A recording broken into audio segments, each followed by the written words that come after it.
course. Thank you for having me. I'm really, really excited. I loved coming to work with your team with Cliff last year, and then we did a couple of other events using the studio space for other fitness health professionals as well. And some of our clients who are health professionals came to those events as well. Cliff and I absolutely love and adore doing that. That's why I was all day today. I was giddy like a kid on Christmas Day, because we don't obviously right now don't get to do live events that much. The one main reason that in March we moved back to the UK, because we lived in Cyprus over the last 5 years. We moved to the UK to primarily do more live events and see people face to face. But we landed on the 17th of March, I think, and obviously on the 23rd of March, a bubble burst. So we managed between then and now one live event. So I'm super excited to be here. Ian and I went back and forth with a few different things that we thought would be good to talk about today. One of them was obviously dealing with lockdown and everything that 2020 brought to us and for us, stress and anxiety and worries that might come with that, anything to do with being afraid of anything that might go with what you guys have been experiencing, being locked down at home, and whatever it might be, whether it's to do with your physical health, with your emotional health, your careers, your jobs, your businesses, whatever. The other thing was obviously what Ian mentioned just now, talking about sticking to what you know you kind of should be doing, but sometimes it's just not happening. Whether it's self-sabotage, whether it's the consistency, whether it is not being hard on yourself. So I don't, like I said at the beginning, I don't like just talking at you guys, which is, I can talk forever because I absolutely love and adore talking about anything related to our mind, to our brain, how they work and why we do the things we do, why we behave a certain way, why we keep thinking the thoughts that we're thinking. But if you could give me an idea of what would be the most beneficial thing for you guys, please put it in the chat, because I would love to make it as useful and as valuable for you as I can. And I stopped preparing for things like that in 2016. So any live events, any webinars like this, I don't prepare. A couple of days before, usually download starts coming and I scribble different notes and things like that. But as we go through the live experience, very often we just go off somewhere completely different, because connecting to you guys energetically allows me to give you what you need the most in the moment. Because if I turned up prepared with slides, perfectly polished PowerPoint presentations, it looks cool, but at the same time, very often it's missing the point, because I would be insisting on a specific outcome rather than actually whether feeling you energetically, it doesn't matter whether it's online or in the room, or physically responding to what you're asking for, whether it's in the chat or raising a hand in a live event. I just love and adore doing that. So it was a suggestion from one of my mentors I used to work with back in 2016, and it was really scary at first. But once Cliff and I took the leap, it's just been life-changing, because our events has just gone to the next level. So it's been amazing doing it that way. So that's why I'm here. I'm an open book. Whatever it is that you guys want from me, I'm here open to touch on anything. And I want to also do a couple of physical things that you'll be able to take away with you. So it's not just the physical knowledge, but you can actually practice something that'll be useful and helpful for you after this is finished, and now can stay with you for the rest of your life if you choose. So it could be something that's very, very helpful as well. Hey, Sal. Okay, so I've got a couple of messages here from Jenny. I hope you don't mind me reading them out. One is privately, one is for everybody. So just let me know, Jenny, if the private one is something that you want me to keep to myself. I don't think it is. No, it's fine. I just thought no Okay. one else has messaged. Maybe everyone else is doing it privately. Oh, you could. No, just put it to everyone so everyone can see it. And obviously for those of you guys that are listening to the recording after we're done, I'll read all the questions and comments out as well, just to make sure that everyone knows what we're talking about. So what Jenny's saying, I feel like I can be super disciplined in the daytime, but in the evening it's harder. Also, sometimes I stop caring about the end goal, especially at the moment, where I don't mean is as dark as it sounds. It feels like life has no meaning because of lockdown. I love that. This is so powerful. Okay, we'll definitely talk about that. Lisa is saying, what are some of the typical blockers that get in your way that we can look out for and prepare and counteract? Liz is saying how to keep up with discipline when you're tired. Oh, I love that as well. Why is it that that's from Katie, why is it that I can intellectually know what the right reaction behavior thing to do is, but I can't necessarily feel enough to actually do it? Again, amazing that you've made that distinction. I don't know whether you're consciously aware of what you did there, Katie, the know and the feel. to know something and to really feel something with every ounce of your being, that's a very different story. So we'll definitely go into that. So I'm just going to go with the flow. I feel everything that I thought of talking to you guys about anyway is going to be super useful with that, and all those questions and comments that have come in so far. And as I speak, as I share things with you, I'd love for you to just throw the comments in there if there's anything that you're unclear on, if there's anything that you want to ask, if you want me to go deeper on anything. But I feel what the most important thing is to start with is how our beliefs and behaviors are created in the first place. And then things like, why is it harder in the evening and easier in the day? These things will become clearer and clearer as we go deeper into that rabbit hole. So when we think of our beliefs, behaviors, anything, our patterns, anything that we do repeatedly over and over and over again, and very often, sometimes those things will be things that serve us and they feel really good and we like doing them. But give me a hands up if I can see some of you on camera, that very often these are the things that we don't actually want to keep doing, but we keep doing them, and we just can't get rid of that stuff from our head, from, you know, our behaviors, the stuff that we do. So I've definitely been there and done that. And if you have as well, give me a hands up or put it in the chat. If you think about it's how our brain works. So if you think of some of the stuff that Cliff would have spoken to you about before, whether you've seen the webinars that he did before, he talks a lot more about the physical body, the physiology and the depth of how our physical body works. But everything is driven by our emotions. Everything is driven by what's going on in the operation center here and what signals are being sent into our body, and therefore how we think, how we behave, what we talking about, how we speak to ourselves and to others, and so on and so forth. And that's why we find that so powerful, bringing the two aspects together in order to help our clients and the people that we work with to break through those things that are stopping them. So if you think about creating behaviors, beliefs, patterns, the things that we keep repeating and doing over and over again, and we don't quite understand why, that stuff starts way, way, way before we probably even anticipated started. So for a very long time, people would think that children are born like as blank canvas and there's nothing there.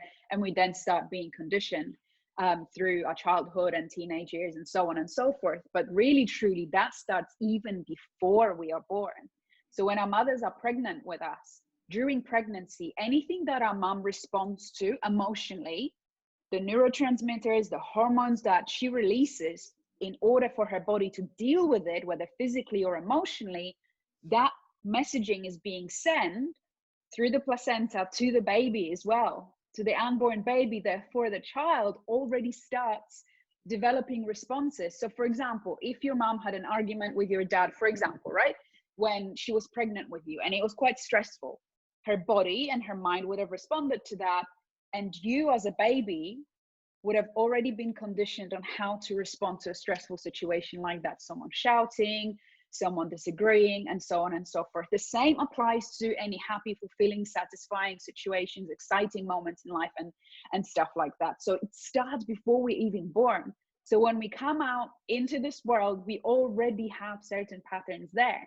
But that doesn't mean that we screwed and we can't change them. We can. But it's understanding how we've created what we believe in and how we behave first to be able to then rewire that and change it to what we prefer and to what is serving us right now in this moment consciously. Because you'll see in a minute that anything that we're doing, even the greatest self-sabotage, even the greatest negative thinking pattern, even the greatest self-loathing, if it keeps happening, your brain together with your subconscious mind on some level will believe it's helping you. But we'll get to that in a second. So even though we're born with certain perceptions already wired into us, our bodies already know how to respond supposedly to certain situations based on what we experienced during pregnancy when our moms were pregnant with us. The first roughly 5 to 7 years are the most crucial years of our lives. So for those of you guys who have kids, it's going to be amazing from now on, unless you obviously know it already, to pay attention to how your kids are responding to certain things you say and you do as well, because we operate out of different brain waves when we're so young. right now, most of you will be in beta brainwave. So it's that conscious thinking, we're interacting, we're having a conversation, we're receiving information. So you're listening to me, I'm speaking to you. Our brain is quite active. But when we are pre 7 years old, in those first 5 to 7 years of our lives, most of the time we spend in our theta brainwaves. And theta brainwaves are lower than beta. You've got beta, then you've got alpha, and then you've got theta, and then you've got delta, and delta is sleep. And theta is pretty much hypnosis. It's a hypnotic brainwave. When you meditate, when you relax deeply, when you do whether self-hypnosis or whether you use a practitioner for a hypnotherapy session, for example, any of those states very often take you to either low alpha or theta brainwaves. So if you've ever meditated, and let me know if you guys know and understand that state, if you've been there before, we relax and our mind and our brain together open up to receiving information a lot more directly. And in that state, everything goes in, straight in, without the ability for us to make logical sense out of it, especially when we're young. When we grow up, when we start developing our identity, and then we go into our teenage years, 20s, 30s, and so on, we start developing the ability to add context to situations. But before 7 years of age, we can't. So if, for example, mom and dad are arguing and they tell you to just get away because they're busy doing something, screaming at each other, for example, the little kid that you are at the time, whatever you see, whatever you feel energetically, you take it in, it goes right in, and very often we made an immediate association to maybe being a difficult thing for your mom and dad to deal with, like they don't want me there, or the arguing is more important than me, or they don't love me because they were shouting at each other and then they told me to go away. Our little brains at the time, they make very literal associations to what they're experiencing. But remember, it goes both ways, the negative in what we perceive as negative and the positive pieces of information that we receive from the external world.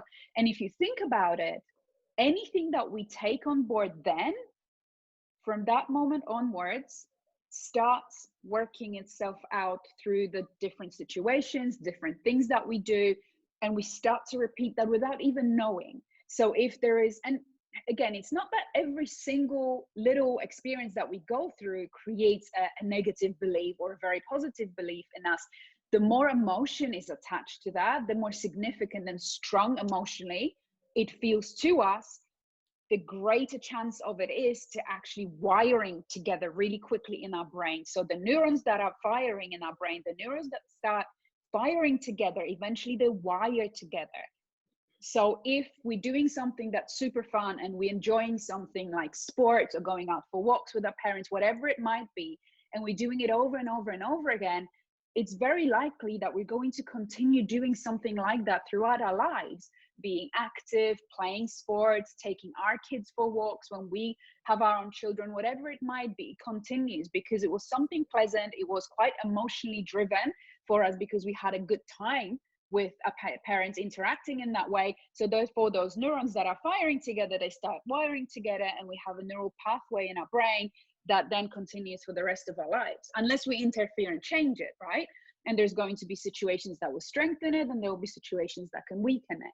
But it can also be something like our parents arguing, for example, or it could be someone bullying us at school. It could be someone being mean to us or saying something. It doesn't even necessarily often have to be over a prolonged period of time. It could be just once. But if it felt to us like it was really painful and horrible and unpleasant, for protection, those neurons will wire together very quickly.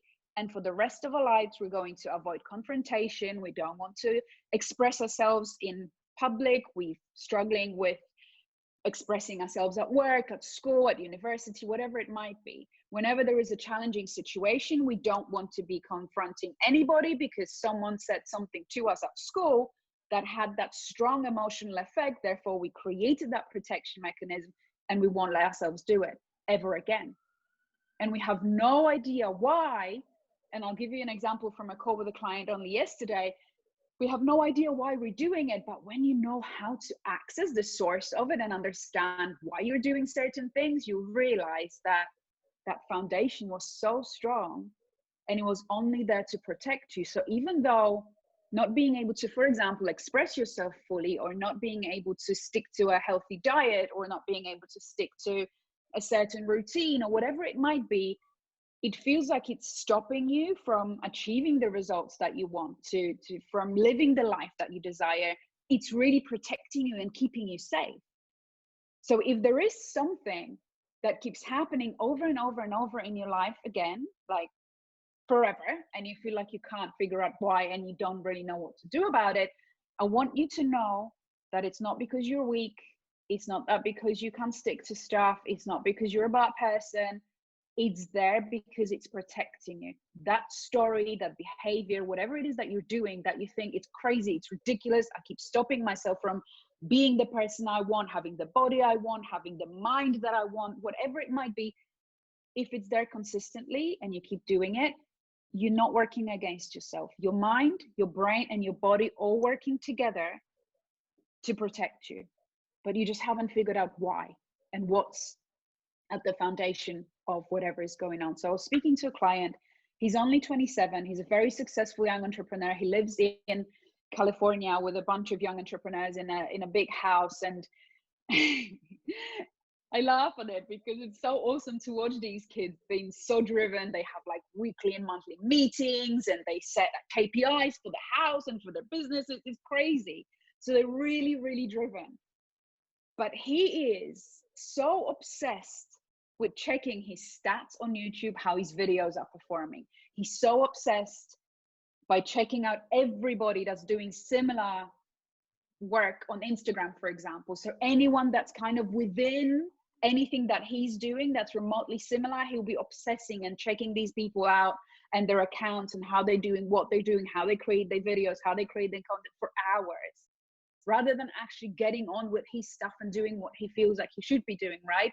And he's realized that his high expectations of himself, even though he thought were there to support him and to drive him forwards, were actually making him feel unmotivated and actually sabotaging himself, because he would end up constantly and compulsively checking his stats and performance of his videos and so forth.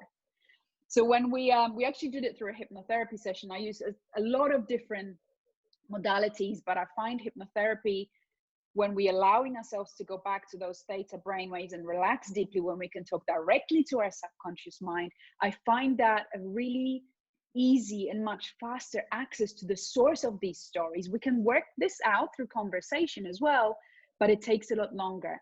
So what happened with that client yesterday is that when we actually went looking for why he's doing it and why he's feeling so demotivated and why he's sabotaging himself, it actually took him back to when he was, I think, 9 years old, a situation at school when he was trying out for a basketball team. So it was a basketball trials on that day, and him and another kid didn't get picked. And he knew that he was better than at least one or two other kids, but because he was short, he suspected that's the reason why they didn't pick him. So now, what does that have to do with everything he's doing right now? At that point, he felt so demotivated, so sad, so frustrated, and literally pissed off with the coach for not picking him, that every time he goes to check his stats, every time he's checking out other people on Instagram or YouTube that are doing similar things, his subconscious mind was waiting for someone to not call his name out, for him not to be picked. So an equivalent of that coach not picking him for the basketball team. There were no coaches. There was nobody else other than him working in his business. There's no one there to not call his name out and tell him he didn't make it.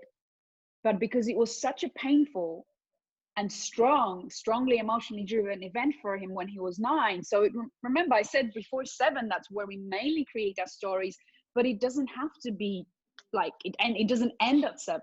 We can create those stories all the way through our lives. So if you think about it, do you think without understanding it, that he'd be able to just stop obsessing and stop compulsively checking everything and looking at people's accounts and comparing himself to everybody, right? It's impossible. But now he understands it. He knows that if that compulsive behavior kicks in, he can sit down, maybe take a few deep breaths and calm himself down and say, hey, there's nobody there that's going to tell you you're not good enough to do this. It's only down to you, and only you can make that decision. Can you guys let me know if that's making sense to you? It's super powerful. If you think about that, the stories that I have uncovered in myself, the stories that Cliff has uncovered, and obviously bazillion different stories that we've uncovered with clients over the years of working with them, it's fascinating. Every time you actually realize first that if you have a behavior that you consider is negative, whether it is a physical behavior or a thought pattern, and you understand that if it keeps happening, it's not against you, it's your body, your mind, your brain together working to keep you safe and protect you from something, basically it helps you survive, because your subconscious mind is very literal and thinks, if you do this, there is a chance you're going to die. So for that guy, when he was 9 years old, not being picked for a basketball team was the death of his identity of some sort, that he was good enough to be picked. Can you see that? So your brain is freaking out and worried that you're going to die, and therefore will stop you from doing that. Jenny's asking if it applies to compulsive behavior. Absolutely. Anything, if you think about it, for that kid, for him, checking his stats was very compulsive, because he would literally like pick up his phone and he'd be like this for hours sometimes, knowing that he was doing it, but he couldn't stop. So depending what it is that we do, any type of our behavior can turn into a compulsive behavior. So very often it's going to be a protection mechanism from something that we experience, that our brain very literally connected somehow, because it's a very, very literal connection. I always call it the illogical logic, because when you think about what was happening for that client that I used as an example, when you think about it, just the first thought is like, that doesn't make any sense. But when you unpick the story and when you understand the literal connection, you weren't picked for the basketball team, therefore you weren't good enough. So now you're going to be afraid of not being good enough in anything that you want to be good at. So we need to protect you. It makes perfect sense. Can you see the illogical logic now? Right? So how do we create the beliefs that I'm talking about so much? There's three main aspects. I always call it the three ingredients for the recipe of our belief that very often doesn't serve us. If you guys don't know Bruce Lipton, I'd love for you guys to check him out. He's an incredible professor. He is, I believe, in America at the moment. Yes, he lives in California right now, and he also lectures in Hawaii at the Quantum University. And he wrote a few amazing books, did incredible podcasts. He actually even did, earlier on during the first lockdown, he did an amazing like a webinar type thing on COVID, and how our negative thoughts towards it actually strengthen the fear in us and everybody else. And I won't go into too many details, but if you haven't checked Bruce Lipton out, or if you don't know him, I'd love for you guys to look at his books, Biology of Belief, that explains everything around how we create our beliefs in a really, really in-depth way. And also for any of you guys that would want to dive into relationships a bit more, The Honeymoon Effect is an incredible book that explains how when we're in a relationship with someone, it's not just two minds at work, it's actually four, because we have two conscious minds and two subconscious minds full of stories from earlier on in our childhood colliding together.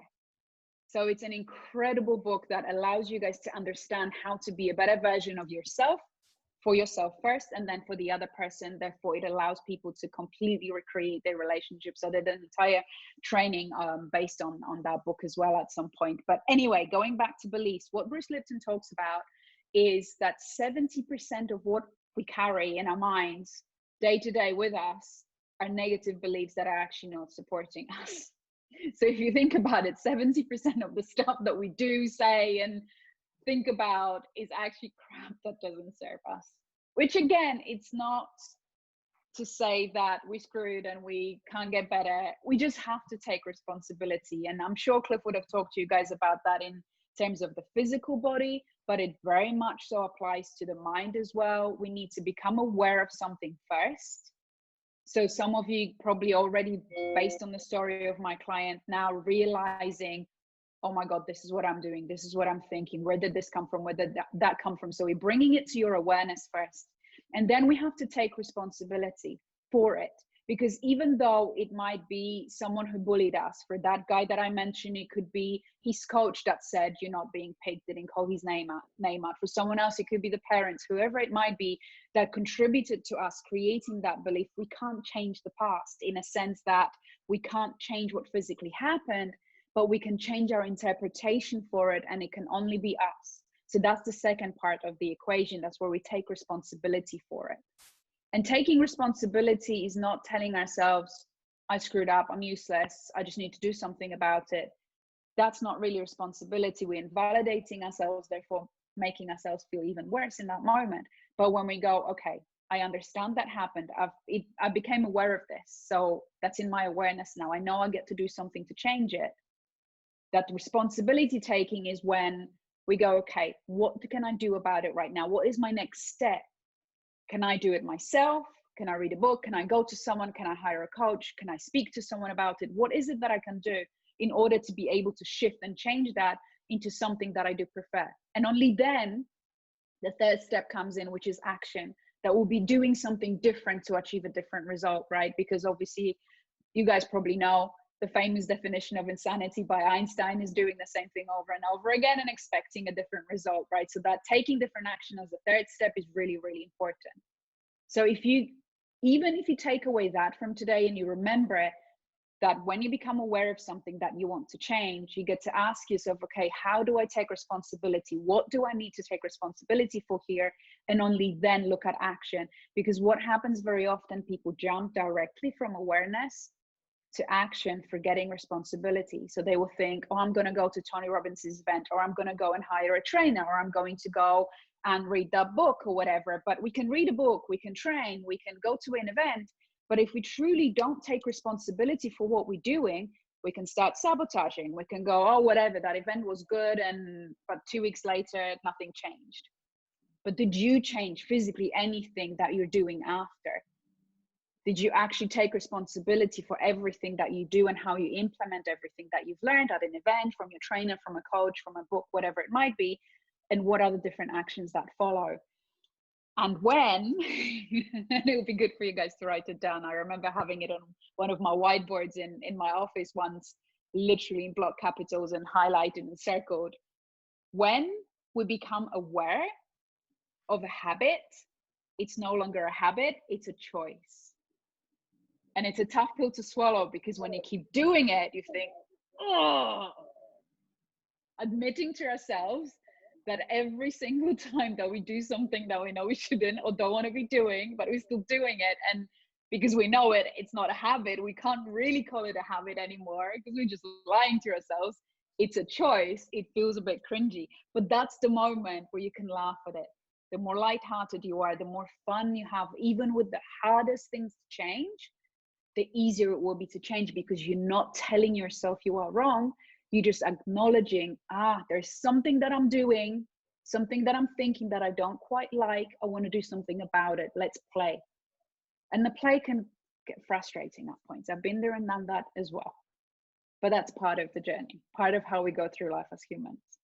So looking at our beliefs and the 3 key ingredients, that wasn't the ARA. That's the way Cliff and I always underline everything that we do. The 3 key ingredients in how we create our beliefs are repetition, confidence, and authority. So these 3 things, if you think about when you were a child and you were learning how to tie your shoelaces or how to feed yourself, so it actually ends up in your mouth, not all over your mouth or all over your parents' furniture. Ian's laughing because you guys are probably still experiencing that sometimes. When you were doing these things, think about it. It wasn't the first time you learned it. You have to do it over and over and over and over again. And if you think of a little kid that's learning to walk, they'll fall over, they'll get back up again, and they start again. They'll fall over, then they start again. So it's the same thing with anything, not just the physical things that we do, but how we think about ourselves, how and what we think about the world around us, and so on and so forth. So we've got the repetition. And then authority, if you think about it, again, your parents or your carers, your grandparents, whoever you spent the most time with as a child, they would have been your authority to a certain degree. Then when we go to school, it will be our teachers, then certain friends. That position of authority, whenever they talk to us and tell us, do this that way or do that way, it goes in so much quicker. And confidence is the third one. If your parents tell you, don't do this when you're a kid, do they speak confidently? Very often, right? And if you sense, we're so clever because we're so tuned into energy. It's not just words we pick up on as children. We pick up on facial features, body language, the parent energy, everything. And if there's any bit of hesitation, what would you do? You're probably going to laugh at the parent and go, haha, I'm not going to do that, because that confidence factor is missing. And they're not as much of an authority to us in that moment. I still remember my brother is 13 years older, so obviously I haven't witnessed it. But when he was a kid, and I can't remember exactly what he did, but it's one of those family stories that you always talk about at a family dinner table. I can't remember what he did, but my mom got really angry with him. So he got spanked, and he just stood there in the corner going, I'm not going to cry. So for whatever reason, obviously that confidence and that authority from my mom's side must have been missing, because he picked up on that energetically, whatever it was, right? So repetition, confidence, and authority, remember those things. So if you think of things that you don't enjoy about yourself, your actions, behaviors, way of thinking, whatever it might be right now, to kind of start getting to the source of it, to know what to do to unpick it and change it. Who was it that you would have seen it from? What kind of position of authority were they? Was it a teacher that said something? Was it your parents? Was it your grandparents? And were they doing this or telling you to do or not do with confidence? And if you think about it, to give you a really visual example of that, I'm from Poland originally, and when I first arrived in the UK in 2004, I would never cross the street on the red man. You can't do that in Poland. You get fined, and they'll chase you across the street if there is a police officer around, all sorts. And I saw people keep crossing the street on the red man. I'm like, what is happening? And I worked in Victoria at the time, so it was quite busy. And straight after coming out of the station to the left, I had to go across the pedestrian crossing. And one day, it got to a point where there were several pedestrians probably going to work because it was in the morning, and a couple of police officers, and everyone went. There was no traffic. The light was still red. Everyone went, and I did as well. Can you see where I'm going with this? I would have seen it repetitively so many times. Plus, I saw the two policemen, which would have acted as that point of ultimate authority. These are the guys that fine you in Poland if you do it. Here, it doesn't happen. They, in fact, did it themselves, so I can do it too. But think about it. Sometimes things like that we do like that, will help us and serve us. Sometimes they won't. Right now, I need to control and catch myself when I'm crossing the street at home, because I just go. If there's no traffic, I just go. Even in Poland, and I forget that you can't do that there. So if you think about it, that's exactly how we learn and how we absorb everything that we do, from simple things like day-to-day actions of crossing the street, to how we go about our training, how we go about our work, our business, our career, about our family, about our relationships, about what we put in our mouth, what we eat, what we don't eat, what we drink, what we don't drink. So going back to what Jenny said at the beginning, during the day, from the physiological point of view, there's naturally a lot more energy. And when we kind of wind down, I wouldn't be surprised if there's going to be a story about evenings being relaxing of some sort, or certain association that in the evening, you just wind down and you just do what you want. And it's just so much easier to just do that. That's just a suggestion. I don't know if that resonates or not, but it will be interesting for you to explore as to where does the association come from that in the evening it might be harder. Perhaps it's time to relax. So therefore, relax might not necessarily be sit down on the sofa and watch a movie, but your subconscious mind could be interpreting relaxation so literally that it will be relaxing your diet, relaxing your other parts of your routine, whatever it might be. That part of us that makes that belief happen, and the neurons wired together and fired together, is very, very literal. it doesn't really have an ability to add context to it. So a client of ours that we worked with a few years ago, every single day after work would have to have a glass of wine, and she just didn't know why. She enjoyed wine, but she said, you know, you've got some of you laughing. It's probably resonating. So she didn't know why. And she realized at some point that her mom and dad every day would come back from work, complain about how shit everything was that day, how bad day they, how much, you know, of a bad day they had, and they would just have a drink. It wasn't necessarily wine, it could be spirits and stuff like that, or a beer, sometimes wine, but because the client preferred wine, she went down the route of having a glass of wine. But because she learned that repetition, confidence, authority from her parents as a kid, that was her way of kind of getting, oh, okay, my day is over, a glass of wine. There is a reason why we pick certain things, why we might have some chocolate, why we might have some wine, why we might have whatever. There will be a reason as to why it's a specific thing as well. So let me just have a look. There's a couple more comments. Katie's saying, so there is a school of thought, I think, that says it's not possible to get rid of a habit that you have, to instead build a new habit on top of that. Is that true? Okay, so it's really truly about how you interpret it, because I'm going to go a little bit deeper here, but tell me if it doesn't make sense at any point. I truly believe all of our habits and our main triggers that sometimes drive us completely crazy are really truly there to help us. Okay, so if, for example, for me, every few months, if I start questioning myself, if I'm a little bit tired, a little bit run down, I might just go completely off the wagon and just eat what I want whenever I want, especially over the weekends. And then the weekend will turn from 2 days to 4 days. And it's like, we're going to have Thai curry for dinner, then Indian the next night. Then we're going to have all the cheese and everything else from Borough Market on Saturday morning and all of that stuff. And I know exactly what I'm doing and why I'm doing it, but I'm still doing it, right? But I know that what's going on then, it's not about even me eating stuff that I don't want to eat. It's because I'm too stressed, too tired, I've forgotten about myself.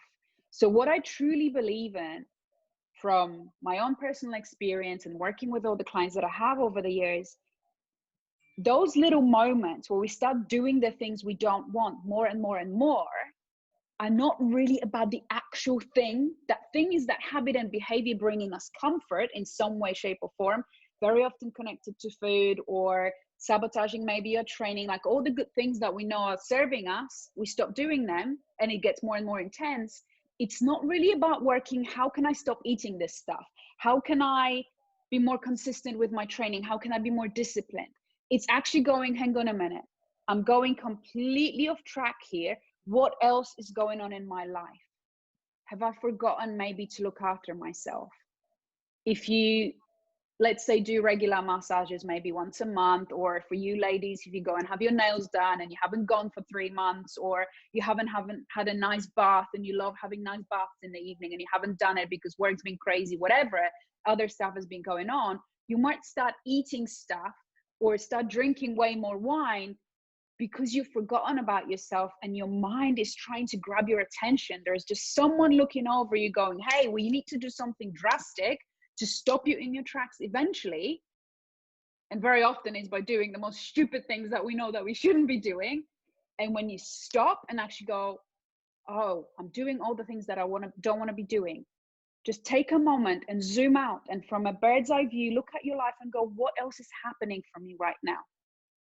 And very often it all boils down to, when you really sit with yourself and be honest with yourself, it boils down to the fact that we've forgotten about ourselves, our self-care, self-care routine that we had that made us feel good, whether you maybe go for a walk every evening and then you don't go for a week or two because of whatever is going on. Something else will come in to interrupt your train of thought, your way of being, and to stop you in your tracks for you to go, okay, what is it that's really going on here? Is that making sense? Let me know if that's making sense. because it's still very important. If we feel like we constantly go for chocolate, for example, or drink way too much wine, and we know we don't want that, it's important to understand that. For example, like that client that I mentioned, she was doing that because she learned that's the way to relax from her parents. And when you understand that, every time you reach out for that glass of wine, you can ask yourself, do I really want that, or can I relax differently? So that's important as well. So you are interfering and impacting that physical pattern and behavior as well. But really, truly, you're going to be doing that because very likely you're doing stuff that you don't want to be doing at work. If you're running your own business, you're doing things that you don't want to be doing in the business and not doing the stuff that you want to be doing in the business. You're not probably doing the things that you want to do with your partner or with your friends or with your family. And you've forgotten about all these different things that light up your soul, that fill up your heart and make you smile. Therefore, there is that intervention that might seem on the outside very distractive, but really, truly is there saying, it's like someone's knocking on the door and going, hey, just pay attention. You're doing all this because you're trying to fill up with food, with drink, with numbing out, with Netflix for hours, whatever it might be. You're trying to fill up on a feeling and give yourself a feeling of some sort that Netflix can't give you, wine can't give you, food can't give you. Are you with me, guys? Mm. And it's fascinating. There's nothing wrong with watching Netflix and having a glass of wine. That's the beauty of it. When my dad passed away in 2017, and we went to Poland for his funeral, we spent 7 days in Poland. For 5 days, I was eating and drinking everything that reminded me of my dad. Consciously, as a grown-up, I knew that this is what it is. He was suffering, he wasn't well, he's probably in a better place, all of that stuff, right? But that little girl in me knew that she was never ever going to see her dad again. So she was desperately trying to find some sort of connection. So eating the type of cake that we always enjoyed together, the coffee that we drank together later in life, whatever it is, all the things, walking to the, the places that we used to go for a walk together, I would be doing all of that stuff. But going for a walk somewhere technically is so much better for my body than eating and drinking stuff that I know that I probably don't want to, because it doesn't help me. But because I knew what I was doing, I sat down with myself and I said, you know what? There is a part of you that's missing your dad so badly, and that doesn't understand everything that the adult in you understands. Is that childlike part of me that's just broken because he's not there anymore. And I just allowed that part of me to go, okay, you do what you need to do to grieve, to feel what you need to feel. 5 days later, I was done. There was a feeling where I picked up a piece of cake and I was like, I don't need that anymore. There is no need for this. And I knew that little girl in me, that little childlike version of me, just was at peace at the time. But because I knew that and I understood that and I allowed myself to do it, it didn't last 5 days, 5 weeks, 5 months. It was just 5 days and it was done. Well, we worked with a client, and Perry, you probably remember that. I spoke to you guys, I'm sure, about that when me and Cliff were with you guys last year. We had a client who for years would eat between 12 to 24 tea cakes in one sitting, and she had no idea why. And she got herself to the state of being 150 kilos. She could barely walk. And when we did an exercise that I did with you guys around emotional eating, she realized that she was desperately trying to connect to her husband that died in a cycling accident, very suddenly coming back from work. So it was very unexpected. These guys always used to connect after work, having a tea cake, sharing a tea cake and a cup of tea, and would talk about their day. So it wasn't about moaning or complaining, but it was just a little ritual that they had together. So it doesn't matter if it was 12 or 24 tea cakes, nothing could bring him back for her, right? But when she realized that, 2 weeks later, she sent me an email saying, what the hell did you do to me? I haven't had a tea cake since. And every time now she wants to have a tea cake, she knows that she might even sit there with a tea cake and a cup of tea and wants to connect to the memories of her husband and the time they spent together. But it doesn't have to be that compulsive behavior of eating 12 or 24 and feeling the emptiness, because it's never going to fill up on that feeling. So when we realize that, it's so much easier to actually choose an alternative when you know why you're doing something. Make sense? Awesome. How are we doing for time? Because it's 10 to 8, Ian. Yeah, you're all right, hun. I think there might be a few people drop off at 8 just because we've got the yoga session starting then. but Okay. it's on a different Zoom thing, so don't panic, you're fine. Okay. Guys, if you do need to shoot off, feel free to, but at the same time, if anyone's got Yeah. any more questions and things, keep them coming in. If there's anything else, guys, please just put it in the chat, definitely, because it's super useful to keep it flowing, that it's useful for you rather than me just going, because like I said, I could just go on forever. So going back to what Katie was saying, there are things that you will start noticing, whether you can or can't get rid of a habit. You'll notice things after a while that they just drop off and you don't do certain things anymore, or you might be doing them differently. But there's going to be things that you might feel that they just keep coming back over and over and over and over again, and you just can't get rid of them. And very often it's, like I said, not about the fact that you're not doing enough work on yourself, or you haven't attacked it from the right angle, or whatever it might be. It's just that these might be your key triggers that are those, like, you know, someone's knocking on the door or someone's pressing a button and going, hey, stop, zoom out and see what's going on. You need to course correct. And very often it's going to happen through a negative, perceived negative habit or behavior, because if we're doing stuff that we like, we wouldn't be paying attention. We'd just be like, da, da, da, I'm loving it, it's awesome. But if we're doing shit that doesn't serve us, we're going to stop and we're going to pay attention. So very often it's those little things that keep coming back over and over. They're there to drive us towards actually having a little review of ourselves and our situation and going, okay, what do we look at? What do we do here? What is it that we get to course correct in our life? Because it's very often people talk about momentum stopping, whether it is in your diet, exercise routine, your movement, whatever it is, or business or relationship, that you have an amazing momentum and then it stops. It doesn't. It redirects itself. You can't really stop it. So if you at any point in your life feel like you've lost momentum, stop and pay attention. I haven't lost it. It's just gone somewhere else. Where is it going? Is it going in the direction of eating too much cake or drinking too much wine, or maybe me feeling sorry for myself, or maybe me being horrible to myself? Where is it going? Because it's going to be somewhere. And when we find it, we're like, oh, got ya, now we can do this. So it's like picking it up and going, no, we're not going down this track. We're just going back onto this train track, and that's where we're going. And that's the fun of it. That's the fun of taking that responsibility and knowing that you are in control. Make sense? Awesome. What have we got in the chat? Could you talk a little bit about getting stuck in an emotion? If you fight it or deny it, I think a lot of us do that. Definitely. When we think of emotions, imagine waves. Literally waves in the ocean. That's what emotions are like. And that's what they're meant to do. They're meant to come and go. But when we get stuck, we hold on to it. And you would think, why the hell would I hold on to something that's negative? But because there is a fear of where feeling it might take us, we're going to want to do this. I want you actually, guys, just breathe in and hold your breath. I'm not going to, because I'm going to speak, but I want you all to hold your breath and keep holding until I tell you to let go and breathe out. What we do, we hold on to our emotions just like we hold on to our breath, especially the negative ones. But they're meant to come and go. How many of you are getting red in the face and like almost dying right now, right?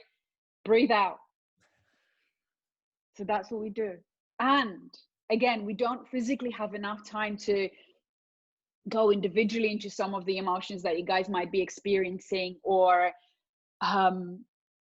going through a long process. But what we can do together, every single one of you, and give me a thumbs up if you can think of a negative emotion that you've experienced recently, something that wasn't pleasant or scary or whatever. Have you guys got it? Awesome. So for those of you that do, which is probably all of you, I couldn't see all of the thumbs because I can't see all the cameras. What I want you guys to do is to close your eyes now. Close your eyes and take a deep breath in and breathe out, and just arrive in the seat that you're sitting in, wherever you are.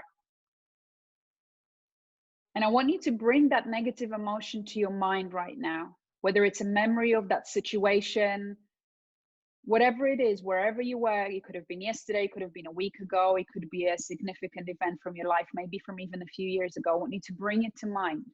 And for some of you, it might feel intense. I want you to know that you are safe. It's only a memory. You're remembering it now. And as you're doing it, I want you to start breathing through it. Breathe with that emotion. I want you to imagine that wave in the ocean coming over you and going.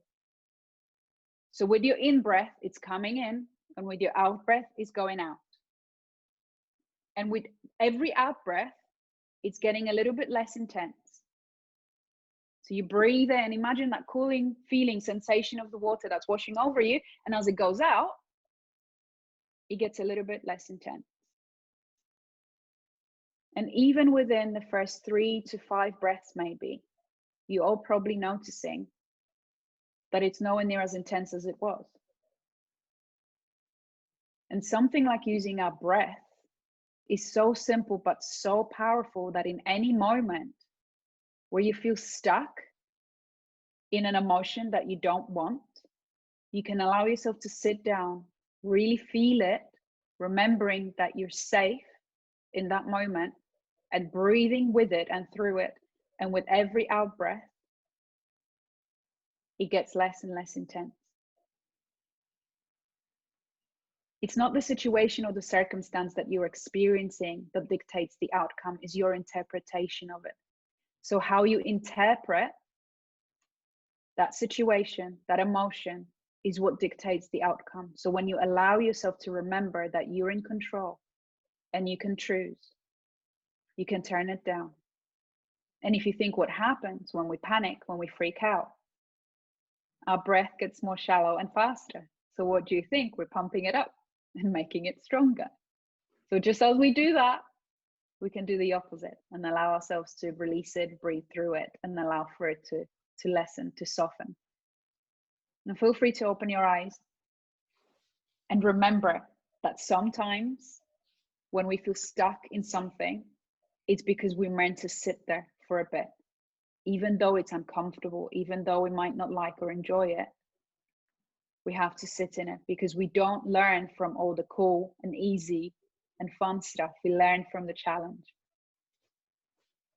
But that's probably one of the most challenging aspects of any challenge that we go through, is to sit with it when it's there. And when you don't know what to do with it, don't do anything. Just for a moment, just allow yourself to go, okay, if you're there, whatever you got for me, bring it. And not bring it as in destroy me. It's not about that. It's show me. When you look the fear, the anxiety in the eyes, it shows you that really, truly, it's not as scary as it first appeared.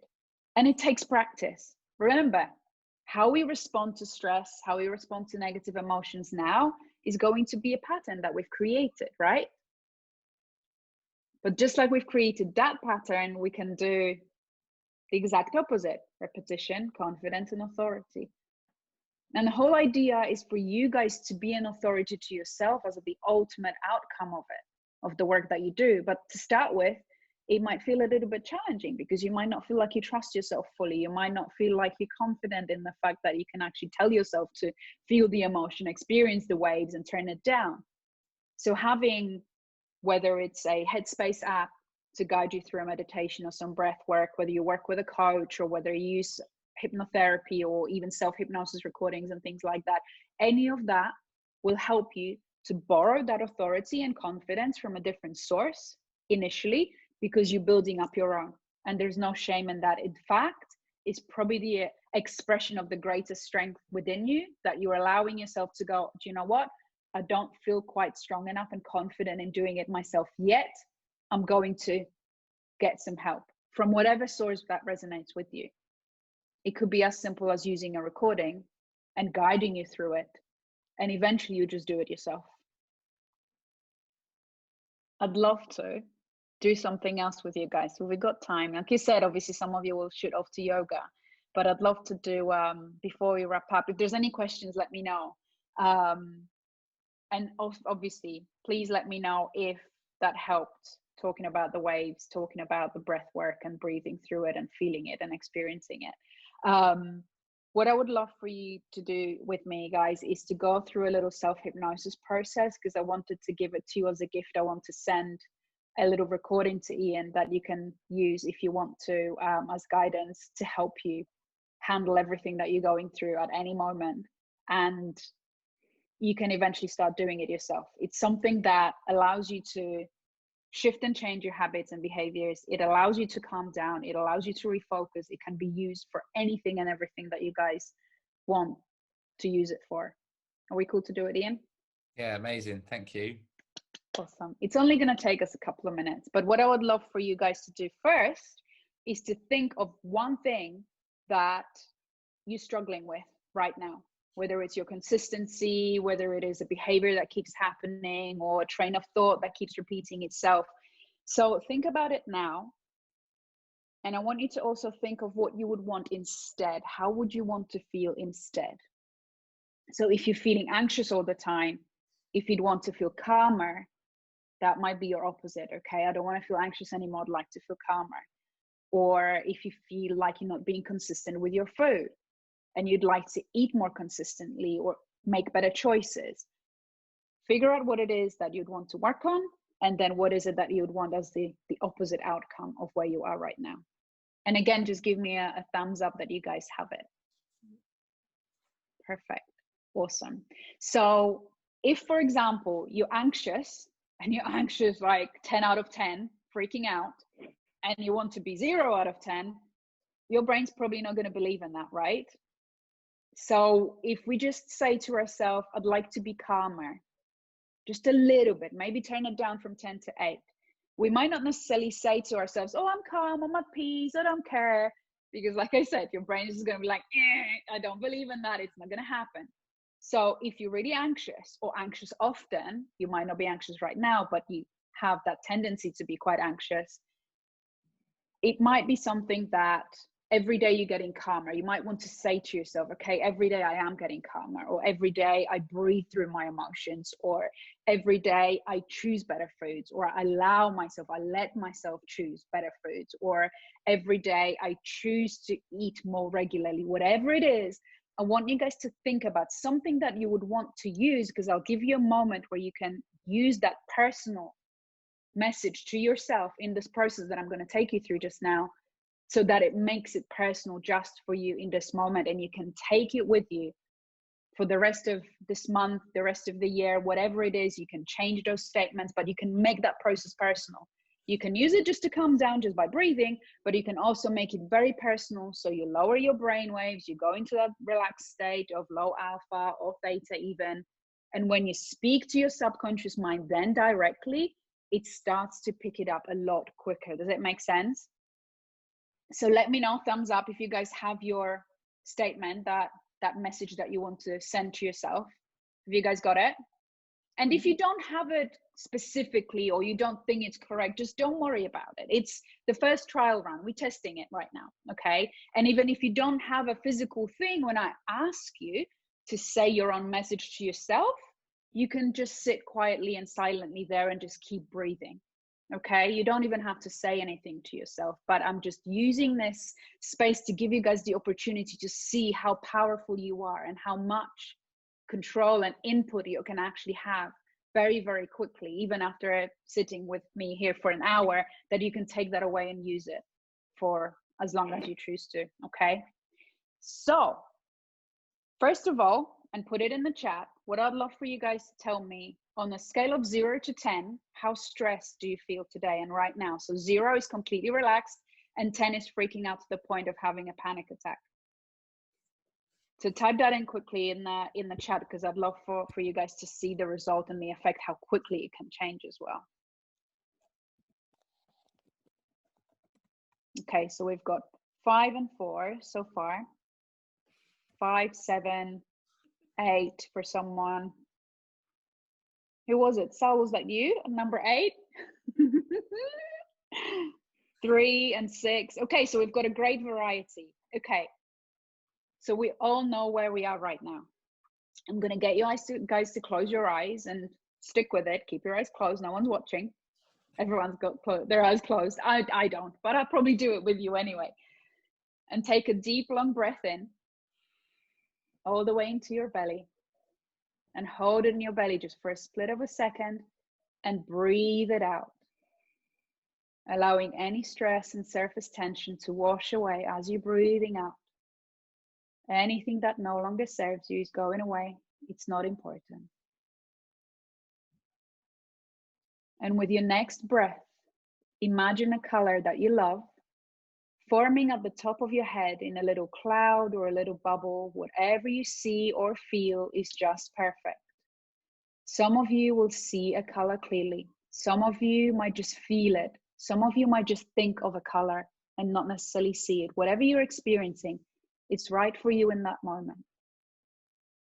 So right now, imagine that color flowing all the way through the top of your head, all the way through your body, and out the bottoms of your feet and down into the earth. It's helping you relax, it's grounding you, and it's releasing you. And now, I want you guys to count down after me in your mind or out loud from 5 to 1. And after every number, we're going to say, I'm relaxing deeper and deeper. And feel free, either out loud or in your mind, to repeat after me. 5, I'm relaxing deeper and deeper. 4, I'm relaxing deeper and deeper. 3, I'm relaxing deeper and deeper. 2, I'm relaxing deeper and deeper. And 1, I'm relaxing deeper and deeper. And as you continue relaxing, imagine that color again, flowing all the way from the top of your head and all the way down through your body, out the bottoms of your feet. Washing away anything that no longer serves you in this moment.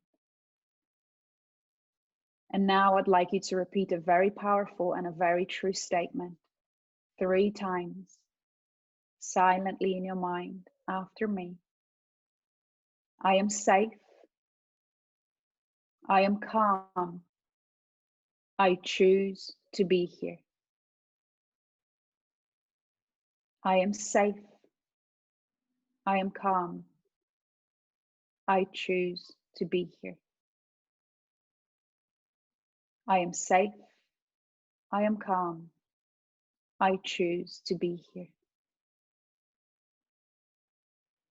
And imagining that beautiful color flowing in again through the top of your head and all the way down through your body and out the bottoms of the feet, all the way into the center of the earth. And now take a moment to repeat your own message silently in your own mind 3 to 5 times while I'm silent. And even if you haven't got the message just yet, allow yourself to breathe and see that color flowing in. So go ahead and repeat your own message to yourself now.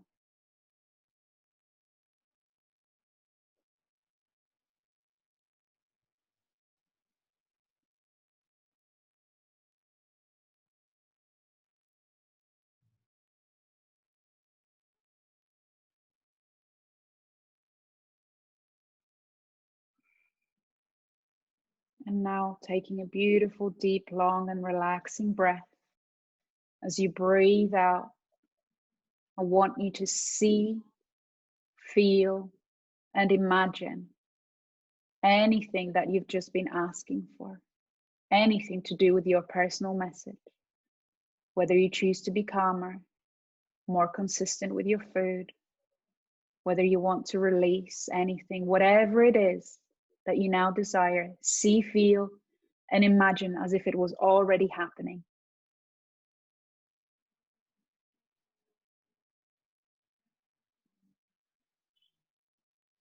And taking another deep, long, and relaxing breath. One more time, imagine that color flowing in through the top of your head and all the way down through your body and out the bottoms of your feet.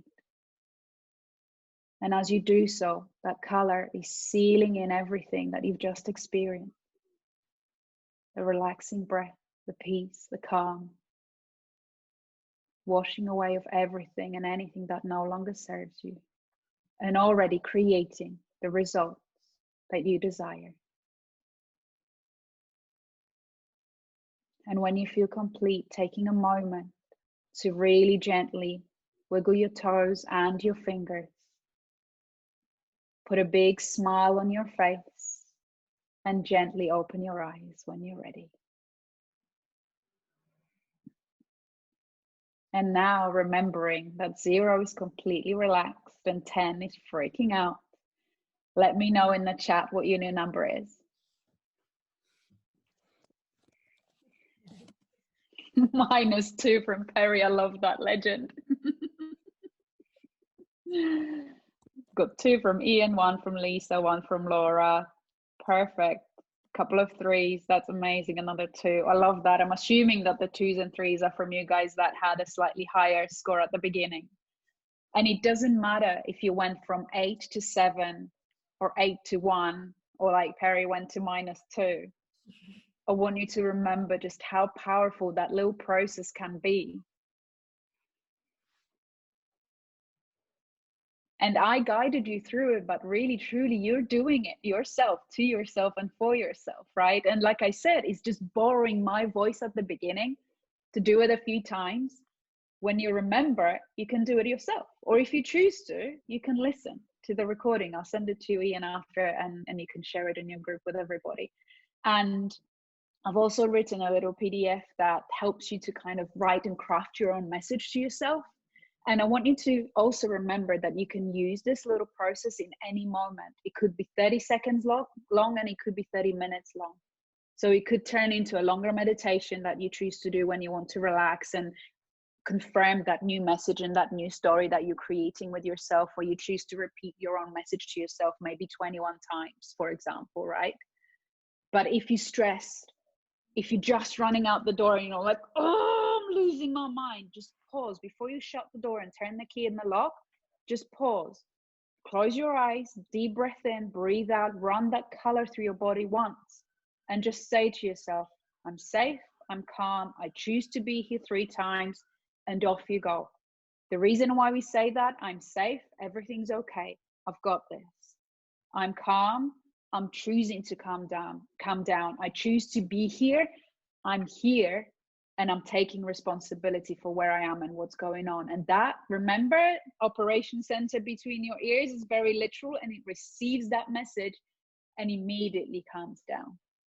And just to remember how powerful that is, I want you guys to link your thumb and your first finger together and squeeze quite hard. Obviously, you guys are so blissed out now, so you probably can't even do that. But what I want you to do, put your, so if you're squeezing, let's say left hand, thumb, and the first finger, your other index finger from your right hand goes in between, and you're trying to pull that other finger through in between the thumb and the first finger, squeezing together to separate them. Does that make sense? Obviously, those of you guys that are watching me on video, that makes sense. But for those of you listening to the recording, hopefully I've explained it enough. So are you going to upload it on video as well for everybody, Ian? Will do, yeah. Perfect. So they'll see that. So doing that, it's fairly easy, right? What I want you guys to do now is very strongly in your mind, or feel free to do it out loud. Out loud is even more powerful. Most of you are muted, so no one can hear you if you're worried about that. I want you to say win, win, win when you're trying to separate your fingers, and see just how strong that connection is. So going win, win, win, and trying to force your finger through to separate them. You probably can't do it, right? Because the hold and the lock is so strong, or it feels really quite challenging. But now I want you guys to say, again, either in your mind or out loud, very strongly and with commitment, lose, lose, lose, and do the same thing. As you say, lose, lose, lose, that finger is probably going to fly right through and you can't stop it. And actually really put your intention to stopping it while you say lose, lose, lose. Can you see that? Can you see the difference? That's the power of our mind. Very often what I do, and try that with your, don't try, do. I was saying try when I was showing you guys how to do it. To try is to fail, because your brain doesn't know what that means. But do it with your family, or you get someone, or your friends, where you get someone standing and spreading their arm out to the side and you pushing on their arm down. That's what we normally do on our live events. We pull out the greatest skeptic out of the crowd and show them the power of our mind. So what you do, you're just pushing and testing whether you can push their arm down or not without doing anything. And then you get the person to say win, win, win as you're pushing down. So you'll see the resistance will be really strong. And it doesn't matter how big or strong they are comparing to you. I promise you, when you get them to say lose, lose, lose out loud repetitively, their arm is going to just fly down immediately. It's going to be so much easier to do that.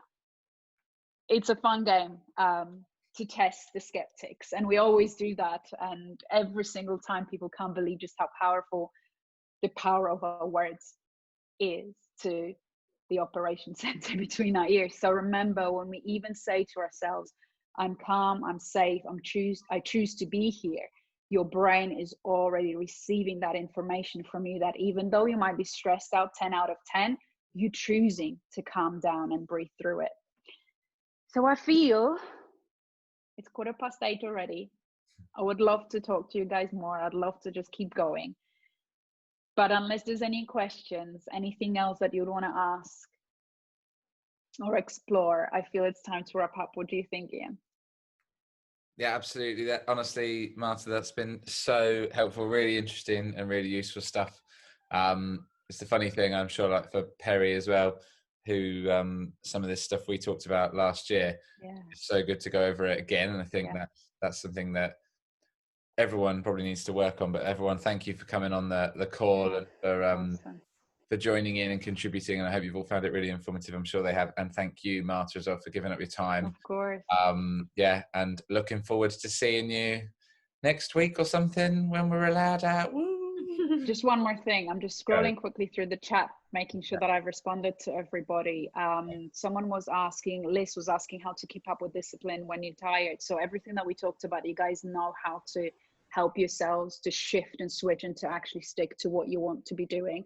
When we're stressed and tired, our defense mechanism drops down. Like everything that we want to be doing consciously is being taken over. There is a much stronger likelihood for that to be taken over by our old beliefs. Because remember at the beginning when I said those neurons that wired together, it's like a motorway with floodlights on it. When something's been happening for such a long time in our lives, it's very, very strong. And when we start working on it, using a self-hypnosis process, other stuff, we're starting to build another motorway next to it for new neurons to wire together. But it takes time. So when we're tired, what very often happens, that momentum that I talked about can switch from one side to the other. And this is kind of like you've got loads of roadworks and it's still a little bit challenging to go down that path. Your brain automatically wants to go down the old path because it's easier. Be compassionate with yourself. Go easy and remember that this is what's happening. All your brain is doing is trying to help you by going down the road that feels easier. Just wanted to touch on that because I think it's really important, because when we're stressed and tired and there's been a lot of frustration, a lot of uncertainty, a lot of anxiety, especially over the last few months, that people will probably think I should be doing all these things, but I'm not. Your brain is just trying to protect you and save you and keep you safe by thinking that going down the old path is actually doing something that feels easier and safer. So knowing that even with the little process that I took you guys through, the self-hypnosis process that I took you through today, being a lot more compassionate with yourself, speaking to someone, we can a lot quicker actually switch back onto going down the route that we want to, and more than anything, allowing ourselves to recover first before we then judge ourselves of how well or how bad we're doing in whatever it is that we want to do. So that's it. Just wanted to make sure that I touched on that because I think it's super important. Amazing. Thank you so much, Marta.